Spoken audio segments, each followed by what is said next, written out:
प्यारे बच्चों, class 11th second sitting में आज समाजशास्त्र विषय का परीक्षा है। आप लोगों के रिक्वेस्ट पर ही मैं ये महत्वपूर्ण सब्जेक्टिव क्वेश्चन बता रहा हूँ। मैं अर्थशास्त्र का शिक्षक हूँ, समाजशास्त्र के बारे में ज़्यादा जानकारी नहीं है, लेकिन आप लोगों ने रिक्वेस्ट किया था कि इसका भी वीडियो बनाइए, तभी मैं ये वीडियो बना रहा हूँ।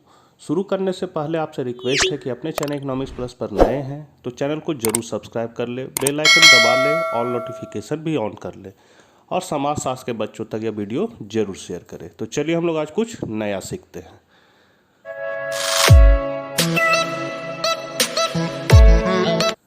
सामाजिक नियंत्रण नामक पुस्तक के लेखक कौन है? मतलब सामाजिक नियंत्रण जो किताब है कौन लिखा है? तो रॉस ने लिखा है। सामाजिक परिवर्तन से क्या अभिप्राय है?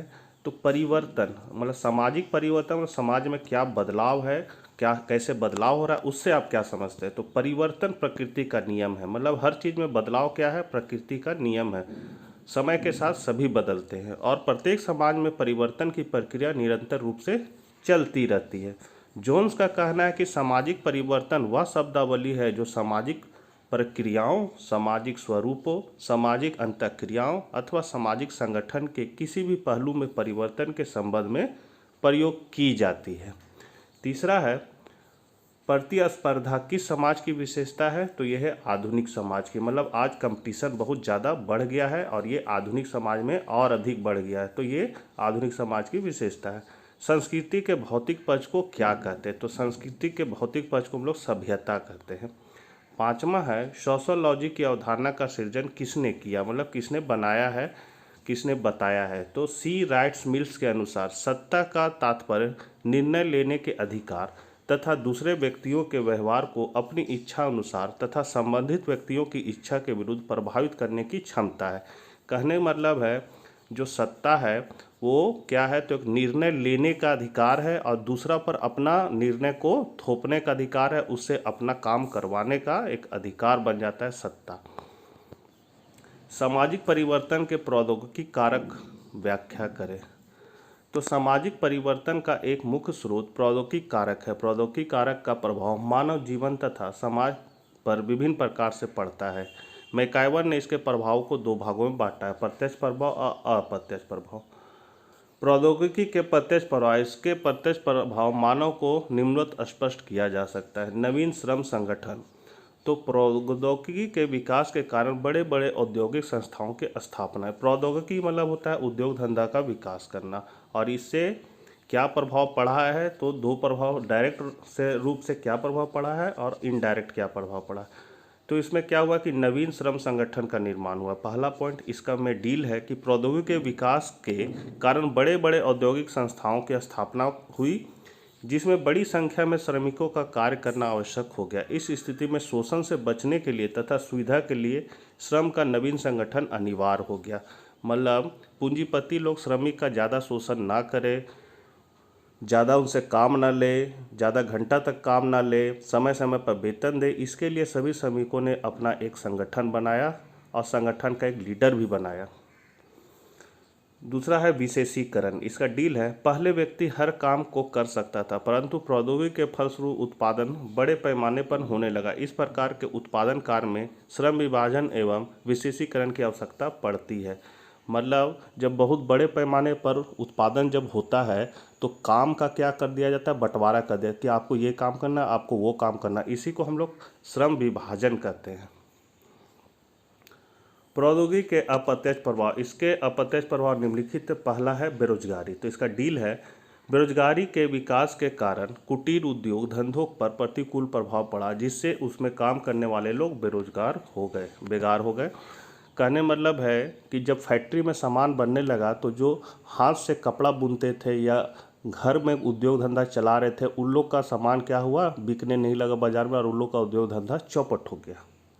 दूसरा है प्रतिस्पर्धा में वृद्धि। इसका डील है प्रौद्योगिकी के कारण उद्योगों में मशीनीकरण, श्रम विभाजन तथा विशेषीकरण को प्रवृत्ति बढ़ती है, फलता उत्पादन में वृद्धि होती है, इससे प्रतिस्पर्धा बढ़ती है। आज की औद्योगिक प्रतिस्पर्धा गला काट प्रतिस्पर्धा है। उत्पादन की मात्रा में वृद्धि, व्यापार में गतिरोध तथा विभिन्न आर्थिक अपराध इसके परिणाम है। इसके फलस्वरूप बड़े बड़े बाजारों का विकास हुआ तथा नवीन आर्थिक एवं व्यापारिक आदर्शों का विकास हुआ तथा नवीन नैतिकता सामने आई। इस प्रकार प्रौद्योगिकी के प्रभाव से विकसित हुई प्रतिस्पर्धा की भावना का समाज के विभिन्न पक्षों पर प्रभाव पड़ा है। सातवां है एकांकी परिवार पर संक्षिप्त टिप्पणी लिखिए। तो एकांकी मतलब पति पत्नी और बच्चा, इसको हम लोग एकांकी परिवार कहते हैं। तो एकांकी परिवार से हमारा अभिप्राय ऐसे परिवार से है जिसमें समान अधिकार होता है, पति पत्नी और उसके अविवाहित बच्चे रहते हैं। इस प्रकार इसके सदस्यों की संख्या 5 से 6 तक की होती है। फलस्वरूप आकार की दृष्टि से यह परिवार सबसे छोटा होता है। पहले भारत में ऐसे परिवारों का प्रचलन नहीं था। औद्योगिकरण तथा नगरीकरण के कारण संयुक्त परिवार के विघटित होने से भारत में भी एकांकी परिवार का प्रचलन बढ़ता जा रहा है। औद्योगिकरण और नगरीकरण में इसलिए बढ़ते जा रहा है कि जब बेटा बड़ा हो गया तो काम करने के लिए बाहर चला गया तो साथ में अपनी पत्नी को भी ले गया और फिर वहीं बस भी गया, तो पति पत्नी और बच्चे रह गए। इसको हम लोग एकांकी परिवार कहते हैं। भारत में हुए विभिन्न अध्ययनों से भी इसकी पुष्टि होती है। आज लोग एकांकी परिवार को ही पसंद करते हैं, फलतः इसकी लोकप्रियता बढ़ी है। फिर है स्थानांतरित खेती से आप क्या समझते हैं। स्थानांतरित कैसी होता है कि 1-2 साल तक कहीं एक जगह पर खेती किए, उसके बाद है सो वो भूमि को छोड़कर फिर हम किसी दूसरा जगह पर भूमि को साफ करेंगे, जंगल को साफ करेंगे और वहाँ खेती करेंगे, तो इसको हम लोग स्थानांतरित कृषि कहते हैं। स्थानांतरित खेती में जंगल के पेड़ों को काटकर उन्हें एक स्थान पर एकत्र कर जला दिया जाता है, फिर राख को खेती करने योग्य जमीन पर बिछा दिया जाता है। इसमें बीज बो दिए जाते हैं, बारिश होने पर बीज उग जाते हैं।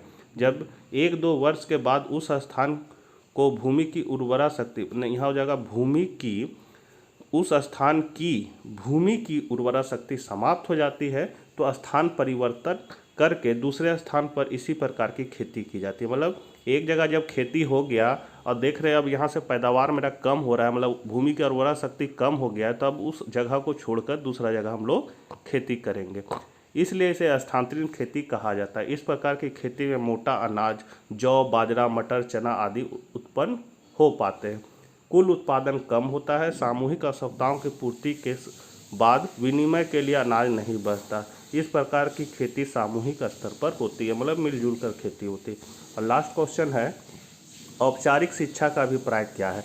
तो औपचारिक शिक्षा वह है जो व्यक्ति को निश्चित ध्येय और निश्चित योजना के अनुसार दी जाती है। यह कुछ विशेष संस्थाओं स्कूल कॉलेज तथा विश्वविद्यालय के माध्यम से दी जाती है। यह प्रायः 3 वर्ष की आयु से प्रारंभ होता है और प्रायः 25 वर्ष की आयु तक चलता रहता है। इस शिक्षा के मूल तत्व शिक्षार्थी शिक्षक तथा शिक्षण प्रणाली माने जाते हैं। यह प्रायः व्यवसायोन्मुख होता है। तो बच्चों ये थे कुछ महत्वपूर्ण क्वेश्चन, मैंने कुछ समझाने का भी कोशिश किया है। वीडियो को ज़रूर शेयर कीजिएगा। मिलते हैं नेक्स्ट वीडियो में, तब तक के लिए आज्ञा दीजिए। Bye bye.